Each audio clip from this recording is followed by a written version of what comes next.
একদিনের বাজার। দৃশ্য ১। সকালবেলা। বৃদ্ধা মা বারান্দায় বসে আছেন আর ভাবছেন ছেলেটার উপরে কত দায়িত্ব। তার বাবা মরার পর থেকে ছেলেটা সারা দিন খাটাখাটনি করে সংসার চালাচ্ছে। এমন সময় রাফি এসে দেখে তার মা কি যেন ভাবছে। রাফিকে দেখে বললেন, মা বলেন, বাবা একটু ডাল আর আলু নিয়ে আসিস, আজ তরকারি বানাবো। রাফি হেসে বলে, মা তোমার পছন্দের পটলও আনব। দৃশ্য ২। বাজারে ভিড়। রাফি দামাদামি করছে, মনোযোগী কিন্তু মুখে ক্লান্তি। তারপরও তার মায়ের কথা চিন্তা করে সব নিয়ে আসলো বাড়ির উদ্দেশ্যে।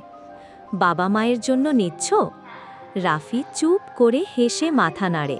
হ্যাঁ, মা একাই তো আমার সব। দৃশ্য ৩। বিকেল। মা খেতে বসেছেন, রাফিও পাশে। মা বলে, বাবা তোর মুখে হাসি দেখলেই পেট ভরে যায়। রাফি বলে, তোমার হাতের ভাতেই আমার জীবনে